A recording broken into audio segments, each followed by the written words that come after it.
All right, cool.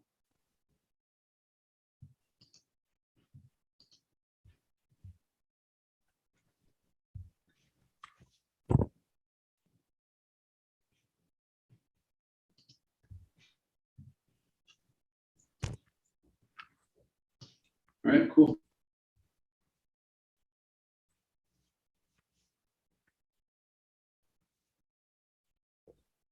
Okay, perfect. So we're live. Thank you very much, Davis, for setting this up on the Unskilled YouTube channel. We're gonna go to a round of introductions, and like a good Mexican. So ladies first. Jane, if you wanna go and do a little bit and start the introductions. Sure, happy to. Hi, everyone. I am the product manager from Node Experience team in Near Inc. So I work with validators and as well as exchanges to help increase our number of validators, give them a good experience running nodes in our network. And I would love to be part of this call and understand how Metapool will help us to decentralize our ecosystem. So very nice to meet everyone. Excited to be here. Thanks. So we have with us a partner of the Near protocol. So Danielle, you want to go ahead and introduce yourself and talk about OIN Finance? Yeah, for sure. Hi, everyone. My name is Daniel Kwok. I am from OIN Finance. We are a Near ecosystem partner in that we can create stable coins for pretty much any project. What you can do is you can come on to our platform, collateralize or stake Near, however you want to call it, and then create Near-backed stable coins, the NUSD we're calling it right now. So yeah, we're excited to be part of this ecosystem and to see the whole Near community and everyone else flourish as well. Happy to be here. Perfect. Henry, aka Blaze, you want to introduce yourself? Yeah. And talk Hi, about everyone. OpenShards. Yeah, I'm Blaze and lead of the Open Shards Alliance, so a validator guild that really helps train existing validators and new validators to the Near ecosystem, and then just involved also in the Cheddar project. So helping with DeFi on Near, the first loyalty token on Near. So hopefully we'll have more updates in the next week or two here on that, but here to help and glad to be here. So. Perfect. Kendall from Proximity Labs, you want to go ahead? Sure. Hey, everyone. My name is Kendall. I'm the co-founder of Proximity Labs, which is kind of a research and development and advisory firm for DeFi projects building on the Near ecosystem. And yeah, excited to discuss liquid staking because we think it's going to be extremely impactful on DeFi. Perfect. Well, and yes, to everybody, my name is Claudio. I'm a co-founder of Metapool. So we're the first liquid staking platform built on top of the Near protocol. And yeah, today's theme is going to be talking a little bit about the roadmap around staking and collateralization of tokens here in the Near protocol. And we've invited a couple of folks here and gals to also discuss with us what their 2 cents is, and also how they see these two features of the protocol evolve, and how partners play an important role in really providing a more diversified and decentralized platform in order for other projects to build on top of.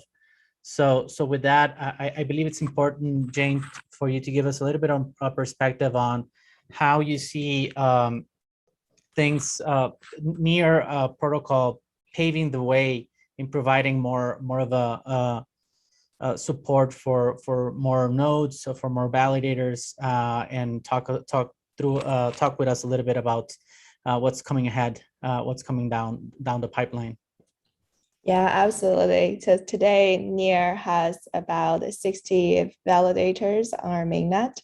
And to be a validator, each validator would require 3.3 million in Nears in terms of seed prices.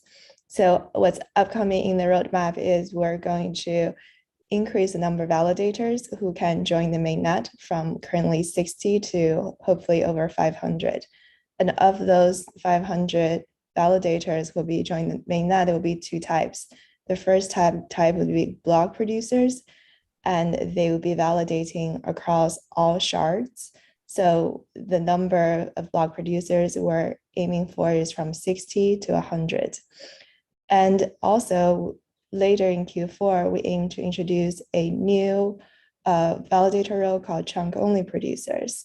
So these would be anyone, hopefully with not even too many nears, and as well limited or hopefully no technical skills required to be able to join the mainnet as a chunk-only producer. And so with these changes, we really hope to encourage anyone in the ecosystem to either learn the skills to become a block producer or join the mainnet with limited stakes as a chunk-only producers. So that's what's upcoming. And we're really excited because this would really open up the validator to anyone really, and significantly lower the barrier of entry to become a validator on Near. Okay, thank you. Thank you very much. Blaze, you have anything to say regarding that? Yeah, if anybody's on the call and you're interested in becoming a validator or learn a little bit more about that, feel free to reach out to me on Telegram or Discord. As Jane and I work through trying to recruit those 400 validators. So if you've got somewhere around 50,000 near, then you can potentially look at becoming one of those chunk producers. So we'll be putting together a boot camp for the Open Shard Alliance to run people through and get them trained up. And so Jane's got a lot going on there, but that's what I had to add. Yeah, and I think a good portion of this is because, to be honest, yes, when I first got into the Near ecosystem, I went, okay, let's see how much. And then I'm like, okay, I took 2 steps back. And then I look at my pocket and said, no, this is not going to happen today, Claudio, or the next few months. I need to win the lottery here in Mexico to get that kind of chunk of tokens. And 50,000, it is still not something for everybody. So who are you targeting with this, Jane? Who would be your ideal, let's say, persona in order for them to become a chunk validator? What are some of the characteristics? And so maybe people that are hearing us right now, see if they fit or not, or what they need to do in order to become a chunk validator. Yeah, so I think a lot of the folks who got involved early in the Near may have the amount the Near, say 50K, and also 50,000 Near. And at the same time, we also like to help folks who would like to be joining as the chunk-only producers with initial delegation, and also help them figure out how to attract and market themselves to other individuals in the ecosystem who may be able to delegate that amount Near to them. So I think there's a couple of different ways, for the folks who do have the Near, they can definitely consider running the chunk-only producer role, or they can think about how to market themselves uniquely to the ecosystem. And then, finally, I think the foundation will also be in a position to assist certain type of individuals to join the mainnet. Okay. Blaze, you want to add something to that? Only thing I would say is it's a great segue into MetaPool, because if one of the options is if you've got most of it and you're kind of running up a little bit short, there might be some features in MetaPool to help some of those validators out. So I'm sure we'll get into more details about that here. Yeah, definitely. That's something we're looking really forward to as well, right? Very good. Yeah, I don't want to take too much of the spotlight, but I think a lot of around staking right now. It's and you had a good point there, Jane. The marketing to the ecosystem. I know a lot of folks that we onboarded through Near Hispana community. When they reach a certain amount of tokens, then they start asking themselves, where can I stake? Normally, what I do is I point it out to Blaze's to Open Shard Alliance and say, have a discussion there, look around, ask around, but still, it's really it is very niche still, right? And creating kind of like a marketing plan for it. It's not going to be easy. So what I would say for those people interested, or maybe guilds interested in getting together, pooling in their resources and become a chunk validator, to reach out to you, Jane, and for a little bit of guidance on how to best move forward on it. Or I don't know if you'd like to share a link that we can share with the people that are hearing us to get more information. But if not, is Discord the best way for them to reach out to you, Jane? Yeah, we are building a landing page for the chunk only producer. So that should be available in the next couple of weeks. Okay, so there you got it. There you go, folks. So stay frosty, and hopefully you get more information around that. But right now, you heard it directly here, right? So it's gonna come down. You don't need to be a multimillionaire to be a node validator. So that's really good. Kendall, anything regarding this? Anything? Some projects that are coming up the ranks regarding staking that you want to share with us? Or your 2 cents also on this matter? Yeah, I mean, I think it's an exciting time for Near, right, to be able to expand the validator set. That's an important part of decentralization, and especially as I think we see both DeFi and kind of like the creator economies really take off on Near. This is something that good projects really look for when they're trying to figure out which community they want to build their project in. So yeah, it's definitely exciting.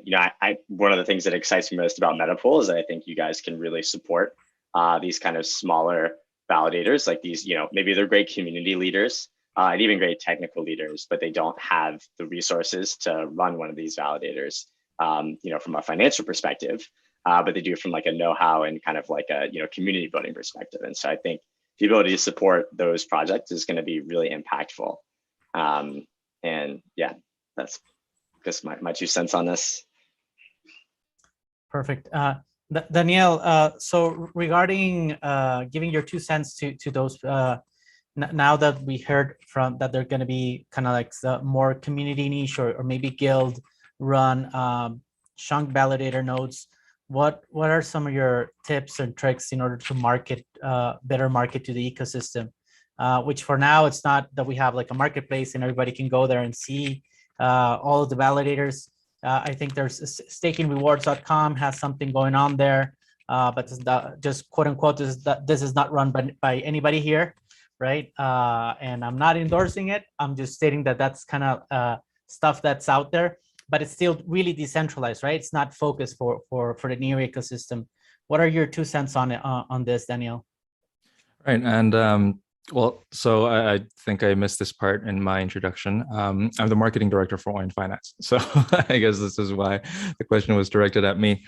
Well, general tips for marketing in general is just, know your audience, right? So, it really depends on, who you're targeting. Do you want, the smaller players to get involved as well? The new people coming to Near's ecosystem, which is awesome. You guys are expanding all the time, and you're a very popular project, right? So if you can, get the new people. So where are these people going to find information on Near? Because you don't just buy willy-nilly. You do your research, your due diligence on a project before you invest. So you look at, okay, how can I reach these people? Or if you're looking at more of the big players, then you have to think about, okay, where are these people congregating for their information? How can I reach out to them, right? So it's really just kind of knowing who you want to target, right? It's a much more effective way to really start, especially if you're just becoming a validator, because, obviously they're expanding. So a lot of people are joining, right? For a lot of them, I imagine it's going to be somewhat of a venture, and there's no right answer, I guess. But it is going to be exciting as long as you really keep your head down and you think long term. Try and plan things out, but in general, just be open to learn, right? I think that's also kind of part of what being with Near is about. It's about that decentralization. It's about that community. It's about all of that stuff. So I'm sure you'll get a lot of help from the Near community as well. Go talk in their Discord and their Telegram groups, just talk to people, get to know people. And once you do, you can really start kind of building out your marketing plan, because for every validator, your plan of attack is going to be different. Yeah, thank you very much, Daniel. Yeah, Yeah, it's definitely. kind of a general answer and a bit of a cop out. I'm sorry, but that No, really no, is the no. honest answer. And to be honest, that's what everybody has signed up for, right? It's everything's so new, everything's an experiment. Even Near protocol coming down with this new tier and validator as a chunk validator is just a testament of this experimentation as well, right? Of course, there's always some risks involved. And in that sense, Jane, just to be clear with everybody that's hearing us right now, is what are some of the risks involved in being a chunk validator? Am I going to be exposed to slashing, or I don't know. Maybe that's some of the questions maybe Henry can ask can answer as well.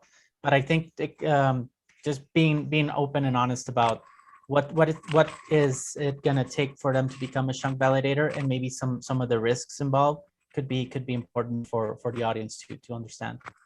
Yep, absolutely. So typically one of the metrics we look for is uptime. So as a validator, we expect validators to be available and online with as high uptime as possible to produce blocks and also produce chunks. And at this point, there's no slashing. So you will not be, stakes will not be slashed, but in the future, when that is introduced in the protocol, there will be certain risks associated with being offline. So. Lace, you want to put your 2 cents on it?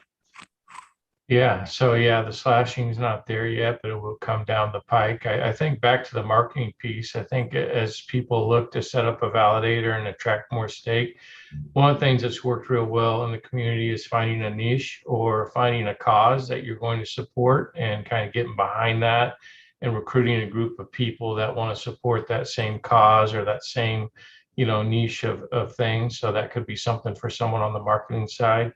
And other than that, really, it's just the technicalities of getting the validator set up, putting monitoring in place, making sure that, you're not missing any blocks. And if you are, that you're notified and can act quickly so you don't get kicked. Because I think that's one of the biggest things newer validators struggle with is getting kicked. If you fall below the stake or you have a hardware issue, you got to make sure you've got tools and processes in place to really deal with that. And because if you get kicked, you're probably going to lose stake, right? People are going to unstake from you and move to another validator. So that's something to be, cognizant of. But overall, I think once you get up and running and have learned the ropes, it's pretty straightforward. So.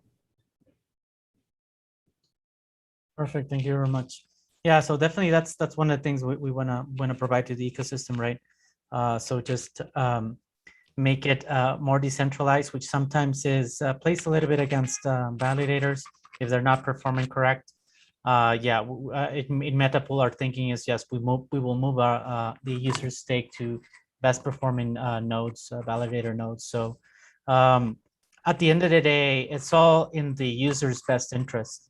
Let's be transparent on that one. If we are here to serve token holders, and that's in providing uptime. It's of any service right now. I think we got a little bit, those of us that have been around for more than 2 decades in this in technology know that we're getting users are getting used to the Amazon way of quickness, Amazon way of uptime, and that plays a little bit against experimental protocols or the blockchain ecosystem as a whole, right? People are like, oh, why is this taking so long, right? Why does it take, but even in Near protocol, which on staking, it's 56 to 65 hours, which is nothing. People are like, oh, why does it take so long, right? It's like this anxiousness of having their everyone's digital assets liquid. That's one of the key parts that as Metapool is offering, but we also understand that there's a way that the protocol behaves that we also need to be part of and help. And in this case, is giving newer validators an opportunity for them to acquire token holders, staking decision in them, and hopefully we'll be providing that. And And that's something that's coming up the ranks also to provide kind of like a marketplace where people are seeing which new validators are coming in and showcasing them. That's part of the things that we're working on. Hopefully be live in the next couple of weeks or months, depending on how fast we work. But anywho, regarding collaterals, and I think this is something that's the reason why we brought in Danielle. I think that's really important. It provides one of the key Lego bricks for any DeFi ecosystem to flourish. Danielle, you want to give us a little bit of a head start on how OIN Finance is facilitating collateralization of digital assets? What's your vision for it, and how you're helping the Near ecosystem in that matter? Right. So collaterals, just to give a 101 because we're on YouTube, I guess, is that you provide and lock up a certain amount of assets to pretty much almost guarantee the value of another, right? So for example, on the OIN DAO, which is our live product, it's a web app.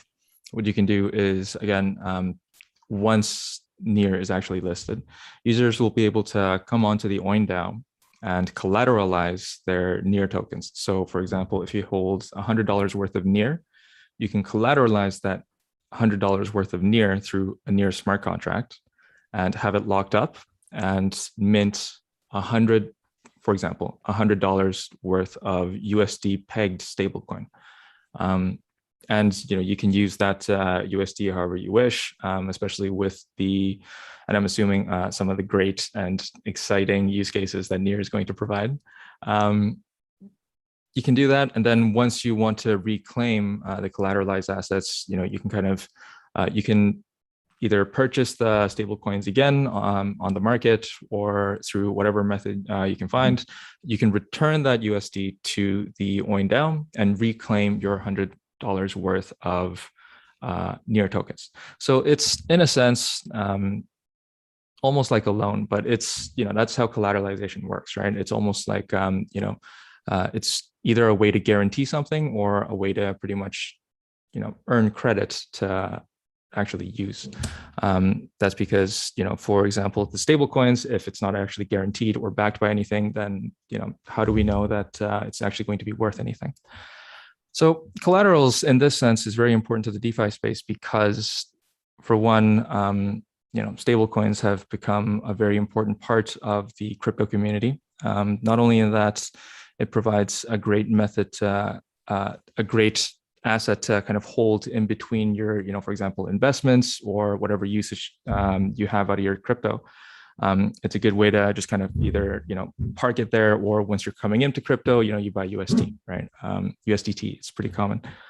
Or it's a great method of exchange of value. And this is kind of where the key comes in, and where I believe is a great next step in the evolution of DeFi. For merchants, for example, it's very hard for them to come into crypto and kind of start accepting crypto because of the volatility of, the prices. If I was taking in, for example, 1 BTC or 0.1 BTC to sell something to a client, then I don't want that price to decrease by 10, 20% tomorrow, right? I want to be able to predict my cash flows a little better. I want to be able to, kind of pretty much guarantee what I'm buying, what I'm trading with, right? And stable coins provide a way to do that. And that's just, only one aspect of the collateralization that we're speaking about, right? So with collateralization, you can not only do the stablecoin aspect of it, but you can also do other things like leveraging, which is essentially what we do as well. But leveraging is pretty much collateralizing a certain amount of assets that you have, or kind of either parking it or using it and using more, kind of getting lent more assets to use, right? Sorry, it's 2 a.m. over here. So yeah, one way or another, it's very important for collaterals to be stable, to pretty much be able to guarantee their value for DeFi to actually work, especially with how volatile the whole industry is. So, right, second part of your question was, how is that helping the Near ecosystem, right? So for near, I think it's an amazing step for near to have an internal own branded stablecoin, so that the ecosystem itself can have a method to trade some very stable assets between themselves, right? So it's not just, for example, if there's project A and project B within the near ecosystem, they could trade, the near token between themselves as a method of payment or as, transfer of value. But regardless, having a stablecoin option is, preferable as well, right? Just having that option really allows for a lot of these projects and businesses to be able to have longevity as a business.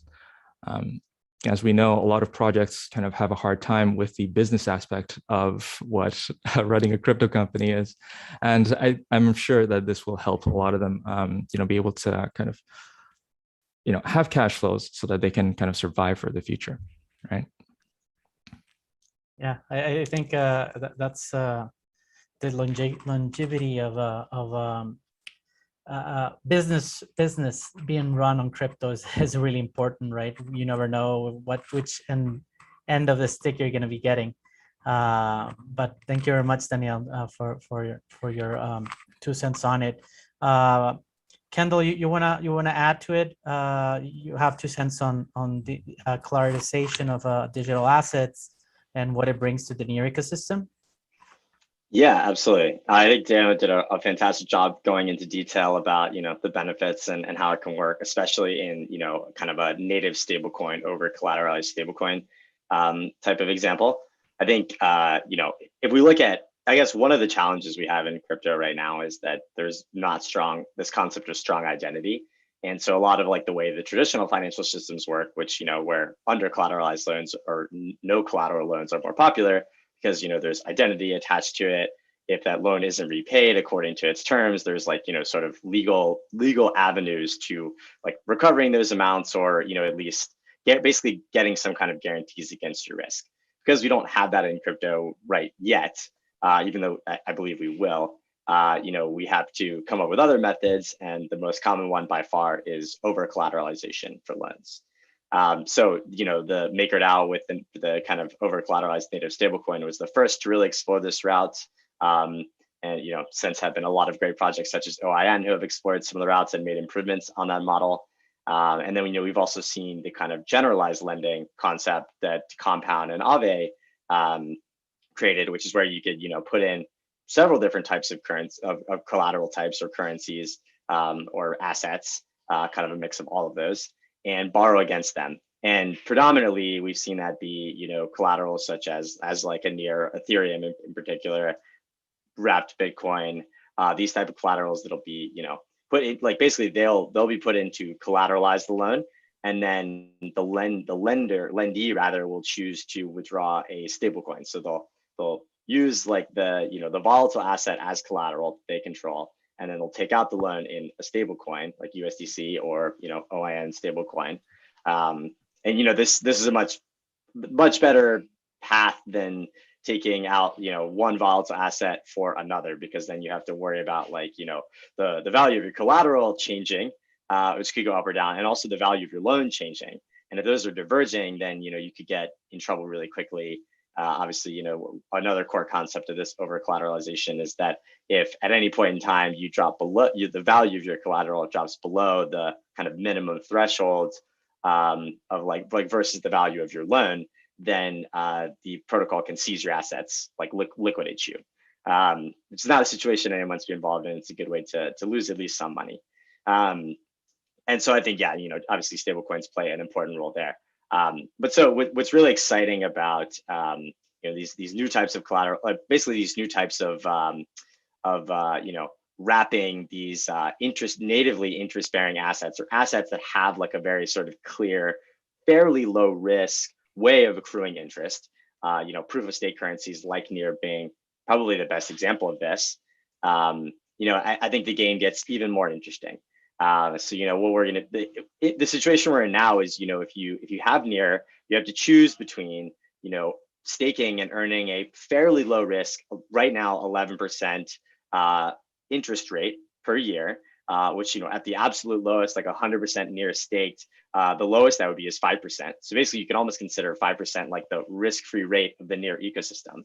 And you have to choose between either earning that rate or, you know, going out there and playing, like, you know, playing in DeFi, you know, exploring all these other kind of like interest opportunities that may be more ephemeral or may not be, but maybe higher or lower.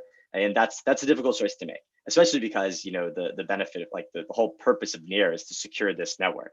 So you're not only choosing between earning the yield, but you're also choosing between, you know, lending security to the network, which is a terrible choice to have to make.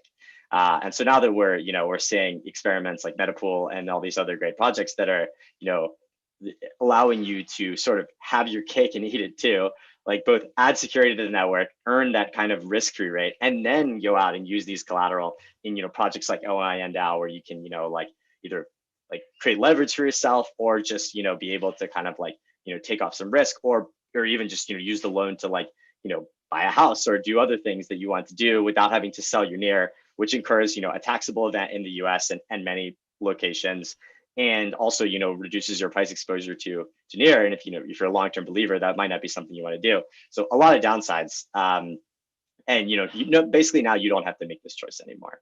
And that doesn't even get into one of my favorite parts of this concept, which is that, you know, if you say take out an OIN DAO loan against your NEAR in a stablecoin, because you're accruing interest on your NEAR, your loan to value is actually going to be like growing in your favor as well. So you'll kind of be almost paying down the loan in a sense. You know, you have to pay back in the stablecoin, but that'll kind of be happening over time. So you can, you know, if you hold your loan long enough, you can almost, you know, like pay it off based on your interest. And the way you can sort of reason about this is thinking, oh, I can actually take out a loan against my future yield on the NEAR token. Which is kind of fascinating. And that's going to open up so many opportunities for people, even in like, you know, traditional financial avenues like purchasing real estate or buying a car or things like that, you know, that they haven't been able to do before, which is really exciting. Yeah, and you know, I kind of wanted to jump in and say, first of all, Kendall, you hit the nail on the head on pretty much every single one of those points. That's something we talk about quite often, not only internally, but you know, also with our partners and some community members as well, is that DeFi is, you know, decentralized finance, right? It's about finance on the crypto system. And part of that is allowing the freedom to use your assets in these ways, right?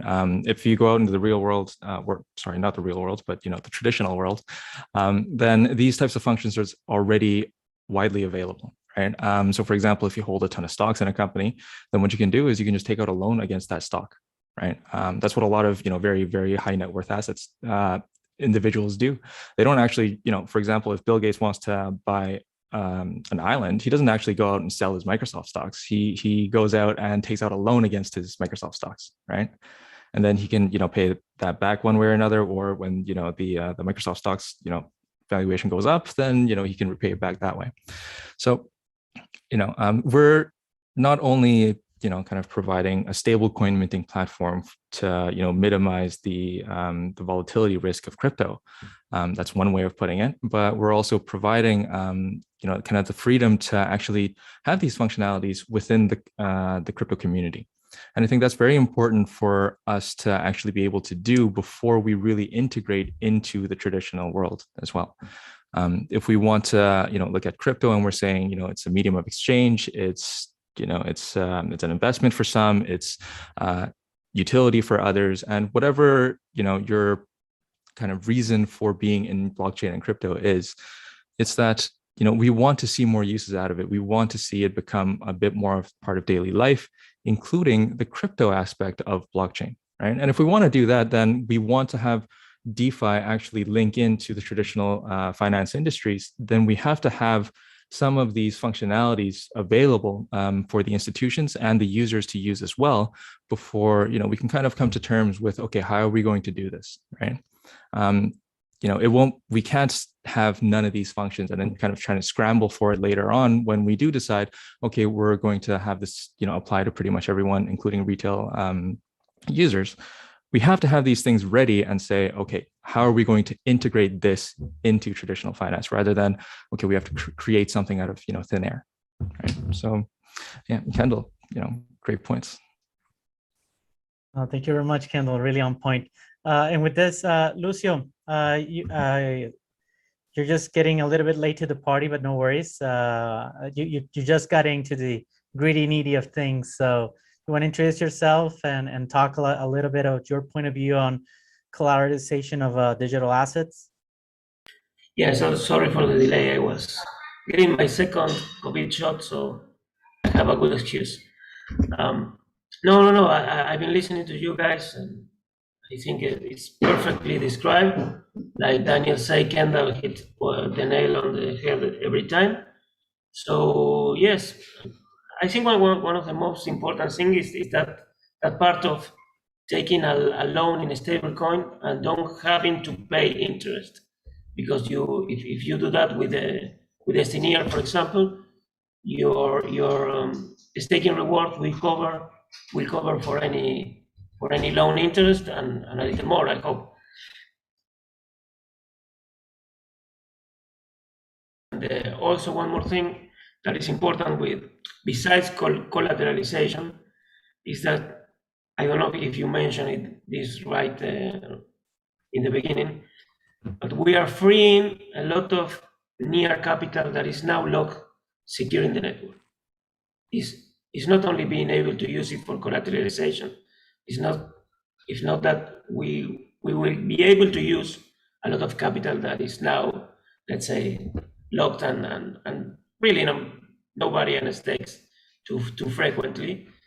Everybody has a long-term view on near, so this will allow you to keep that long-term, let's say, bet on near, but at the same time have your capital to play DeFi, to play DeFi, like Kendall said.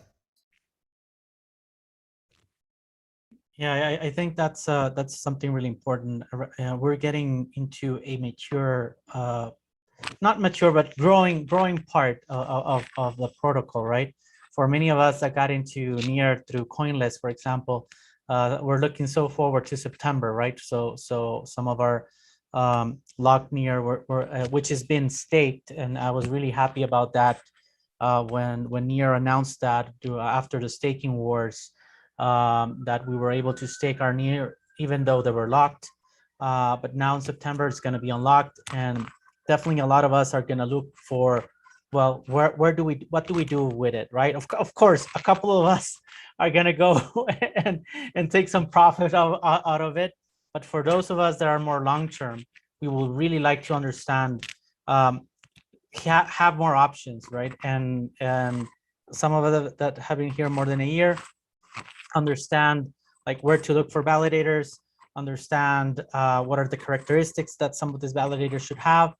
But having a platform that can take this pain out of the user and leverage the protocol itself in order to provide more options for users, I think it's important. That's something that Lucio and myself are betting in, that this platform will serve a need for maybe not so much the sophisticated users, but also be a platform where we can on-ramp new members or new token holders of near and say, hey, this is you don't have to lock it, right? Because I think that sometimes is new token holders are hesitant on that, right? I already have it in my wallet, I can stake it here, and they don't want to leave the comfort zone, right?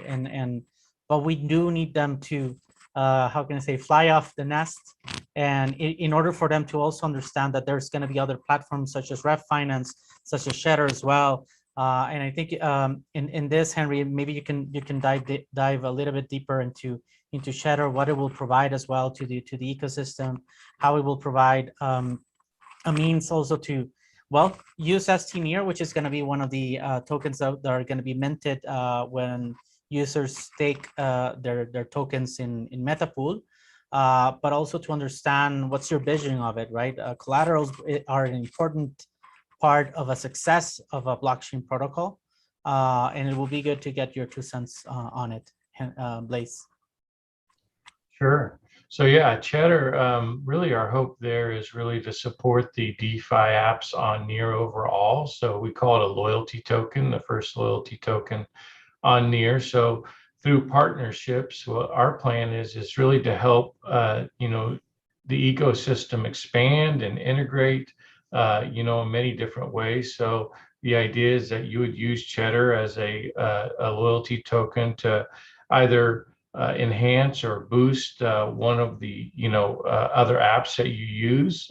So if you, let's say for instance, there's a new DeFi game that came out, maybe you'd be able to use Cheddar with that DeFi game, or if you had a new service like Croncat coming out, you might be able to use Cheddar with Croncat. So really it's three ways. You can use it as a payment, you can use it as a discount, or you can use it as a power up within another D app. So you have those three options available.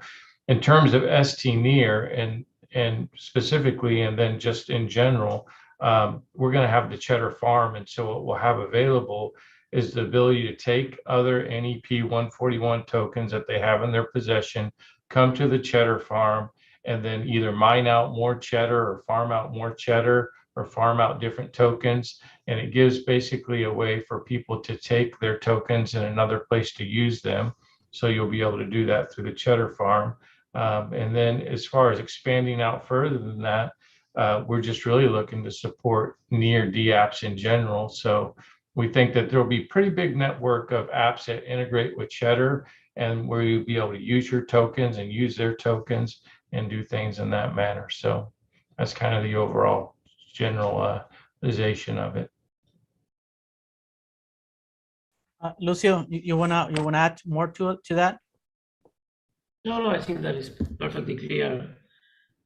What Henry exposes, that's we need a lot of, let's say, DeFi Legos in the Near ecosystem, and the Near ecosystem is young, is still young. So I think there's a place and an interaction that is required between all of these projects. Jane, I know you've been a little bit quiet hearing us out. Your 2 cents on collaterals and how you see it playing an important role in the Near protocol.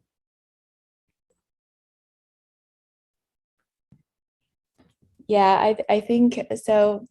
I actually get this question a lot. So about, how to best use Near in the ecosystem. So, I think that's something that a lot of new users, when they come to ecosystem, they're not 100% sure. So they say, I have 5,000 Near, I would like to earn a return on this. Can I run a validator, or what should I do at this point to maximize my return on this? I think the projects are mentioned here is just really can work together. So kind of want to work on a thought experiment for a user who comes in the ecosystem with 5,000 Near. What are their options? They come to Metapool for first, and maybe we can talk through what that looks like. Yeah, for sure. So one of the things that we have in Metapool, and just for clarity's sake, so basically we're a liquid staking platform, and what it is you grab your Near, and there's no threshold, 1 Near to 5,000 to 10,000 Near.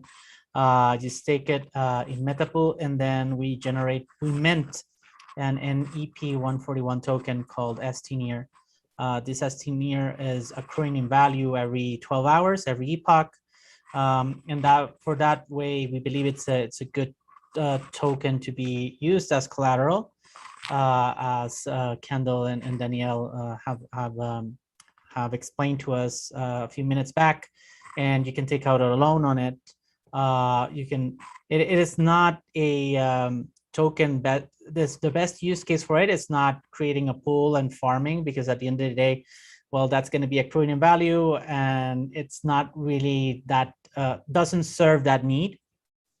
For that, the Metapool team we're thinking of launching a peg Near token, so that way that it's better suited for wrap Near, but we'll see how that goes.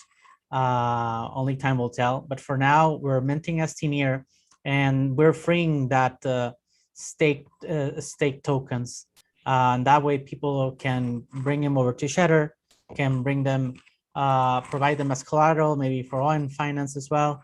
And so that's kind of like the first Lego brick that we're collaborating with the rest of the community to bring into mainnet. Plus, we are also minting the native governance token for Metapool, which is Meta. That way, we're trying. Our goal is to incentivize the bootstrapping of the platform or the protocol on August 23rd. When we go into mainnet, so people will get ST-Near and will get Meta tokens when they staked, or for example, provide liquidity to the liquidity swap pool, which is just a pool where we use in order to let other users do the unstaking in the platform. The liquid unstaking, what it does is basically it leapfrogs the cooldown period of 56 to 65 hours.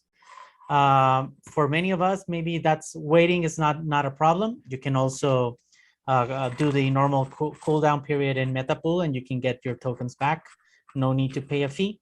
But if in case you need it, there's the unliquid staking feature that we provide. So what we do is basically like Lucio said, we're liberating tokens that are right now being staked currently, which is I think it's correct me if I'm wrong, Jane. It's 450 million tokens that are staked, or maybe less, more so. And so the idea is to get that out there, right? Get it on the market, and this hopefully will accelerate for new projects to come into the Near ecosystem and leverage that stake Near as well. But I don't know, time will tell. For right now, we're just concentrating, doing baby steps, and hopefully get on the 23rd of this month, be on mainnet, and then take it from there. Lucio, do you want to add something more? Yeah, a little thing. I know we don't have a lot of time, but for the users to stake in Metapool will be similar to take your Near and distribute it between several validators in order to have diversification. Because at the let's say at the back end of the Metapool, that's what our bot is doing. Is taking the Near and staking it in the best validators, let's say in order to increase Near decentralization. So you are helping the network to become more decentralized. But let's say that Metapool is doing what you should be doing, that is distributing your stake to have less risks. And what we do is every 12 hours, we recover the rewards, and with that rewards, the price of ST-Near gets increased. That's why it has a price that increases every 12 hours.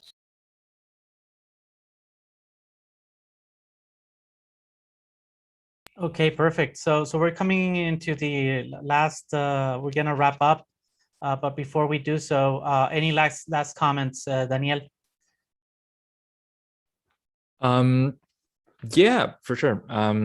So first of all, I think everyone here speaking is a genius. I completely agree with every single one of your points. And I think that's important because we kind of all touched on very similar points as well, right? So for example, Metapool is, they're doing what we're doing, but just in a different way, right? You're freeing up users' assets who would have otherwise just staked it and locked it up, right? It's not serving the purpose of being, a useful token, right? At that point, it's of course useful to the asset holder because they're earning interest on it, but otherwise it's just kind of locked there, right? And for us, we're allowing you to, as a byproduct of minting the stablecoin and collateralizing, we're helping you free up your assets that you otherwise might have had to sell. For example, if you wanted to, take a gamble on an upcoming IDO, or you wanted to just double down on Near because you guys are awesome, right? Whatever it may be, we're also kind of helping do that. Kendall made some great points as well. Pretty much on everything. I mean, you talked about a lot of different points, kind of going from, freeing up assets to interest rates, all these things. Yes, they all kind of come together, and especially Henry too. You guys are doing really cool things in the DeFi space, kind of helping link other projects, right? And I think that's kind of what we're all here to do. And that's, provide the blockchain and crypto community, especially the near ecosystem, more ways to work together, the community more ways to use their assets however they see fit, and for us to kind of just grow the space and help it develop, help it reach maturity where we can all kind of comfortably say, yes, I helped build that ecosystem, I helped build that industry from the ground up. Perfect. Jane, last comments? Yeah, I think everyone made a lot of great points. And, we talked about there are ways to use what's been currently staked with the validators in the Delphi space. I think this project Metapool is also very interesting in the other sense. Right now, the users have to choose. Sometimes the user near in the Delphi space. And for those projects or Delphi projects that decide to use ST near, integrate with it, I wonder if also can open the asset in the other way where users who are currently using their near in a Delphi or apps could also earn additional interest by staking with the validators to help secure the network. And the other point is, I think this is a great segue for us to decentralize the number of validators on the mainnet, because there'll be a lot of folks who are joining and they would be in a place where they would like to have near that stake to them. And I think a lot of them are doing something that's very interesting, even though from the outside, they seem like validators are quite similar, but some of them, they use green energy, others have a contribute to certain non-for-profit. So I think it's an opportunity for the community to really get to know the projects or the validators through the Metapool project and stake their near to the most deserving parties. Perfect. Blaze? Yeah, I don't really have much more to add. We've talked about a lot of different things, but a lot of good points there. And I know we're all just looking forward to Metapool being out there. And, validators, existing validators, one thing they can expect is stake will begin to move around a little bit. So that might be something to be aware of as people unstake and move their, stake over to Metapool. So, but other than that, I'm just excited to see what comes next year. Perfect. Yeah, that definitely we will how can I say, shake things up a little bit, but I think it's in the user's best interest. And so at the end of the day, that's we're playing the long game here, right? It's bringing more people in, and so making the pie bigger. And so definitely that's part of the process here. Kendall, closing remarks. I'm just excited to use Metapool, OIN, and Cheddar. Namaste, everyone else summed things up very nicely.